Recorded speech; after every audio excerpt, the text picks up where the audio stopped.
সকলকে আমার আনন্দিত জয়গুরু। আজ আমি দুটি দীক্ষার ঘটনা আলোচনা করব, যা শুনলে আপনারাই বলবেন যে গল্পগুলো কি রকম অদ্ভুত। মানুষের জীবনে দীক্ষার যে কি প্রয়োজন তা এই গল্পগুলোর মাধ্যমে বুঝতে পারবেন। তাহলে শুরু করা যাক। একদিন নগেনদা একজনকে দীক্ষা দেওয়ার জন্য কালীপদদার কাছে নিয়ে যান। নগেনদার বিশ্বাস ছিল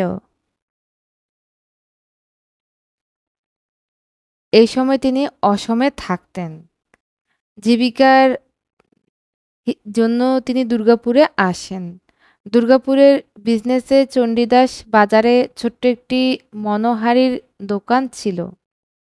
যাজকের পাঞ্জাও ছিল তার। দোকানের কাজের মধ্যে যাজন কাজ চালিয়ে যেতেন। দুর্গাপুর আসার পর কালীপদর সাথে পরিচয় হয়। মাঝে মাঝে যাজন করে দীক্ষার ব্যবস্থা করে কালীপদ দাকে দেওয়াতেন দীক্ষা।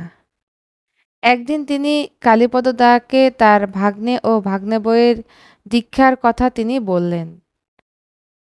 বিজনের বাসায় নিয়ে যাবেন। যথারীতি দুজনের দীক্ষার ব্যবস্থা করা হলো। কিন্তু মাটি দীক্ষা নিয়ে অমত প্রকাশ করেন।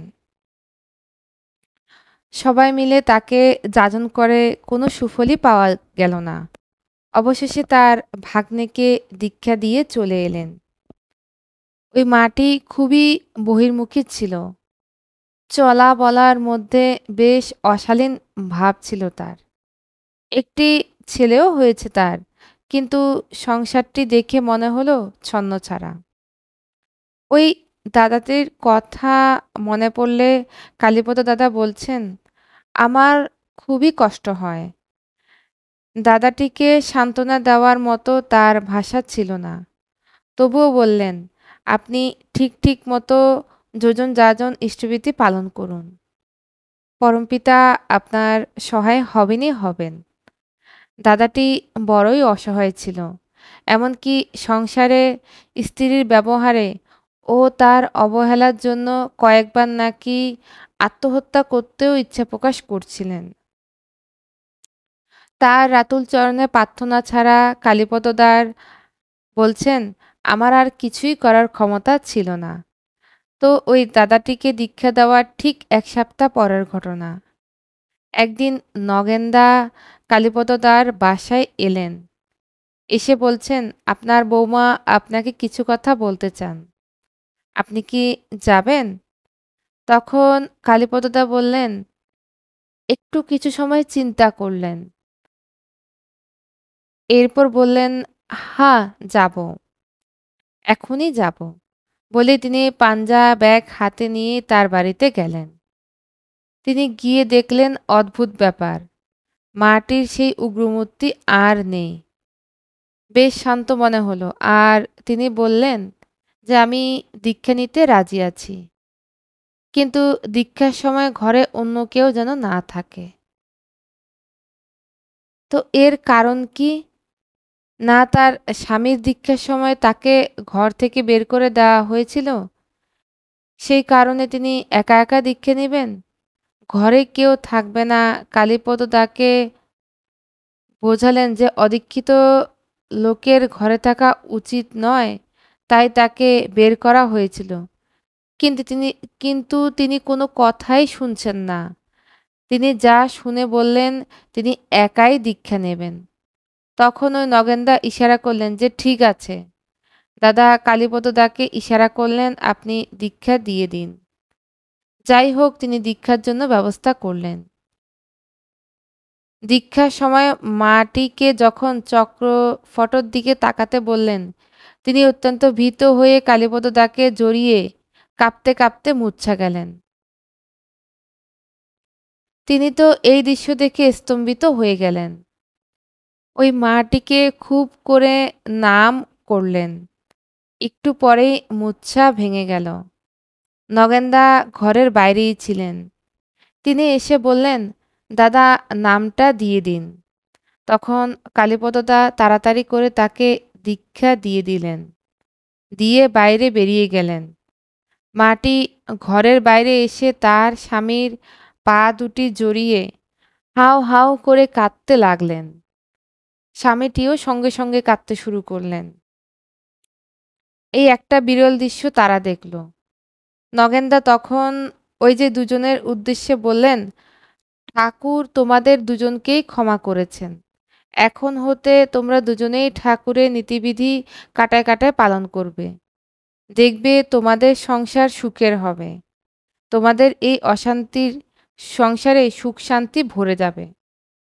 পরবর্তীকালে জানা যায় পরিবারটি শ্রী শ্রী ঠাকুরকে মাথায় নিয়ে চলার খুব চেষ্টা করেছে। প্রায় সময় দেওঘরে যেতেন এবং ঠাকুর দর্শনে যেতেন। দীক্ষা নেওয়ার পরে আরও একটি তার পুত্র সন্তান হয়।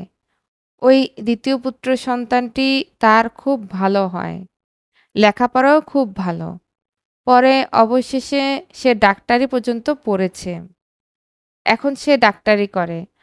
আর তার বড় ছেলেটি আগে হয়েছিল, তার বেশি বুদ্ধি না থাকায় সে একটা মুদির দোকানে কাজ করছে।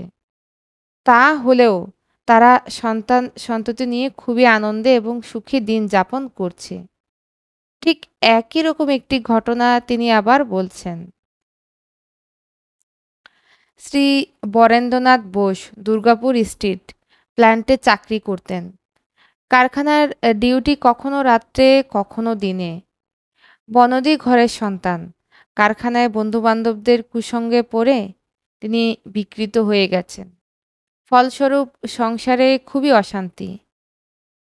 ভালো বেতনের চাকরি, কিন্তু সংসারে অভাব অনটনে তার স্ত্রী সর্বদা ঝগড়াঝাটি তাদের মধ্যে লেগেই থাকত। একটি ছেলে ও 4টি মেয়ে তাদের। এই যে একটি ছেলে ও 4টি মেয়ে এবং এতগুলো লোকের সংসার চালাতে তার স্ত্রীর খুবই কষ্ট হতো। তার স্ত্রী একদিন সৎসঙ্গ অধিবেশনে ঠাকুরের কথা শুনে দীক্ষা নেওয়ার ইচ্ছা প্রকাশ করেন। ওই মায়ের নিকট আত্মীয় সৎসঙ্গী দাদার যাজনে দীক্ষার দিনও স্থির হলো। তার নির্দেশ মতো কালীপদদা দীক্ষা দিতে বাসায় যান। সকালবেলা খুবই বৃষ্টি হচ্ছে। তিনি ছাতা মাথায় নিয়ে উপস্থিত হলেন। বাইরে থেকে দরজায় কড়া নাড়তেই দেখেন একজন লোক এসে তার পরিচয় এবং আগমনের কারণ জানতে পারলেন। তিনি জানতে পেরে খুবই উত্তেজিত হয়ে কয়েকটা কটু কথা বলে দরজা বন্ধ করে ভেতরে চলে গেলেন। তখন কালীপদদা বাইরে সেই বৃষ্টিতেই ছাতা মাথায় দাঁড়িয়ে থাকলেন এবং তিনি ভাবছেন তিনি কি ভুল বাসায় এসেছেন। কিন্তু না, ঠিকানাটা তো তার বারবার পরখ করে দেখেছেন। ঠিকই তার নির্দেশ মতো সঠিক বাসায় এসেছেন। তিনি এবারে আবার অ্যালার্ম বাজালেন। ভেতর থেকে সেই লোকটি আবার উচ্চস্বরে অসভ্য গালাগালি দিতেই ওই ঘরের মাটি দূর থেকে তা শুনতে পেয়ে ছুটে আসেন এবং কালীপদ দাকে খুব যত্ন সহকারে একটি চেয়ারে গিয়ে বসালেন এবং স্বামীর ব্যবহারে খুবই লজ্জিত দুঃখ প্রকাশ করতে লাগলেন। তখন সংসারের চিত্রটা কিছুটা অনুমান করলেন কালীপদদা।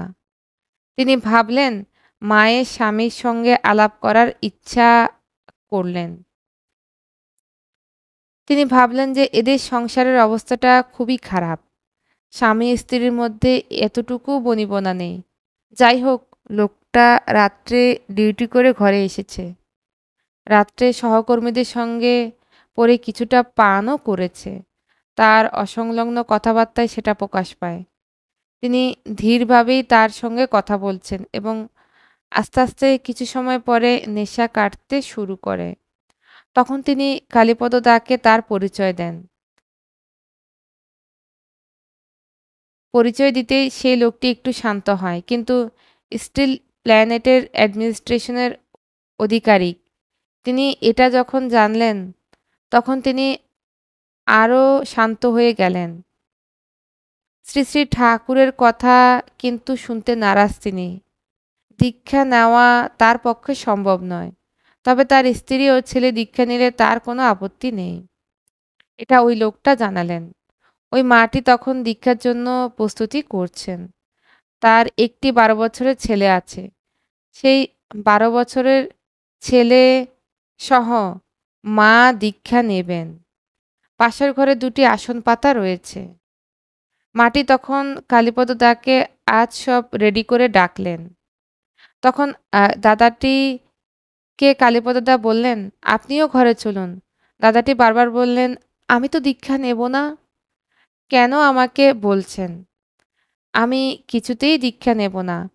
তখন কালীপদ দা বললেন, "আপনি দীক্ষা নেবেন কেন? আমি বাইরের একজন অপরিচিত লোক। আপনার চোখের আড়ালে আপনার স্ত্রীর সঙ্গে কেমন ব্যবহার করি, একটু দেখবেন না? এটি কি আপনার জানার একটু আগ্রহ হয় না? আপনি কেমন স্বামী?" তখন কালীপদ দার এই কথায় সে লোকটি একটু ঘাবড়ে যায়। গিয়ে বললেন, "চলুন যাই।" আর একখানি আসন পাতা হলো। ৩ জন পাশাপাশি বসেন। স্ত্রী, ছেলে, তিনি। ৩ জনের হাতেই জল দিয়ে আহ্নিক করার জন্য বললেন। দাদাটি বললেন, "আমি জল-টল নেব না। আমি দীক্ষা নেব না।" তখন কালীপদদা একটু ধমক দিতেই তিনি একদম চুপ হয়ে গেলেন। তারপর মন্ত্রমুগ্ধর ফণির মতো চুপ করে দীক্ষার সব অনুষ্ঠান শেষ পর্যন্ত তিনি পালন করলেন এবং তার দীক্ষাও হয়ে গেল। দীক্ষা নেওয়ার পরে সেই দাদাটি বলছেন, "এটা এমন কি কঠিন কাজ? এটা তো সকলেই করতে পারে।" তিনি তার মন্তব্য জানালেন। এরপরে ঠিক ১ বছর পরের ঘটনা। ওই দাদাটি একদিন এসে কালীপদ দাকে বলছেন, "দাদা, আমাকে সুস্তায়নী দিয়ে দিন। আমি সুস্তায়নী ব্রত নেব।" কালীপদ দা তো অবাক। যে দীক্ষাই নিতে চাইছিল না সে আজকে ১ বছরের মধ্যে কি এমন ঘটল যে সে সুস্তায়নী নেবে? তখন সুস্তায়নীর কথা এবং সুস্তায়নীর যে নিয়মকানুন সব কালীপদ দা জানালো। তখন তিনি বললেন, "দাদা, আমি সব জানি। আমাকে সুস্তায়নী দিন। আমি সুস্তায়নী নেওয়ার জন্য প্রস্তুত।" তখন ওই মাটিকে জিজ্ঞাসা করা হলো। তিনি তখন তার স্বামীর সেই প্রশংসায় পঞ্চমুখ। তখন কালীপদ দাদা তো অবাক। তার স্ত্রী কিছুদিন আগে যেই দাদা এইরকম মদ খেয়ে ঘুরত, সে আজকে এত ভালো হয়ে গেছে ঠাকুরের দীক্ষা নিয়ে। এত ভালো হয়ে গেছে যে তার স্ত্রী তার প্রশংসা না করে পারেনি। এবং তাদের সেই দীক্ষা নেওয়ার পরে তাদের সংসারে যে এত অশান্তি, এত দুঃখ কষ্ট সব দূর হয়ে গেছে। সেই দাদাটিও সেই কথা জানালো এবং তারা ঠাকুরকে ধরে ঠাকুরকে নিয়ে চলে এখন যে কত ভালো আছে সেই কথাও জানালো। স্বস্তিনী নিয়ে যে তাদের আরো ভালো হবে এটাও তিনি বুঝছেন। সেটাও তিনি বললেন। তারপর তখন কালীপদদা তাদের দুজনকে স্বস্তিনী দেন। তাদের সংসারে আরো সুখে ভরে গেল। কালীপদদা তখন তাদেরকে আশীর্বাদ করলেন এবং বললেন, "আমি ঠাকুরের কাছে প্রার্থনা জানাই, তোমরা ভালো থেকো। পরমপিতার রাতুল চরণ ধরে তোমরা ভালো থেকো। চিরদিন এইরকম সুখে সংসার করো।" তিনি বললেন, "হে ঠাকুর, হে দয়াল, তোমার ইচ্ছেই পূর্ণ হোক। তোমার ইচ্ছেই কি না হয় ঠাকুর।" এই বলে তিনি সেই দীক্ষাদি ঘর থেকে বেরিয়ে আসেন। এই হলো আজকের গল্প। সত্যি কথায় ঠাকুরের দীক্ষা অনেকেই নিতে চায় না। কিন্তু নেওয়ার পর বোঝে যে এই দীক্ষা নিলে কত দিক থেকে সে রক্ষা পায়। কত দিক থেকে সে সুখ শান্তি পায় এবং আনন্দে থাকে। আনন্দে ভরপুর হয়ে যায় প্রত্যেকটা পরিবার। তাই সবাই যদি আমরা এইভাবে মানুষকে বুঝিয়ে দীক্ষা দিতে পারি অথবা মানুষ যদি তার চরণে আসে তাহলে মানুষগুলো বেঁচে যাবে। এটাই ঠাকুর বলেছেন। যাই হোক, আপনারা সবাই ভালো থাকবেন, সুস্থ থাকবেন।